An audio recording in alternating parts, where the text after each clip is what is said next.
রান্নাঘরে শুধু খাবার তৈরি হয় না, মাঝে মধ্যে সুস্বাদু ষড়যন্ত্রও দানা বাঁধে।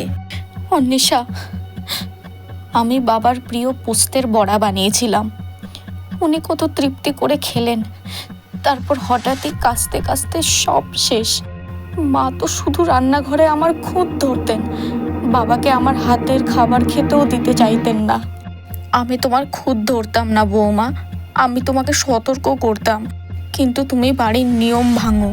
শাশুড়ি বৌমার কথোপকথনের মাঝখানে অন্বেষা ভালোভাবে দেখতে থাকলো প্লেটের সেই খাবারটা। শ্রীতমা কই কাকিমা?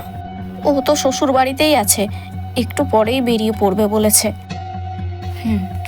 ব্যোমকেশবাবু বলতেন, যে খাবার প্রাণ দেয় সেই খাবারই যখন প্রাণ কেড়ে নেয়, বুঝতে হবে রহস্যের ডালপালা অনেক গভীরে।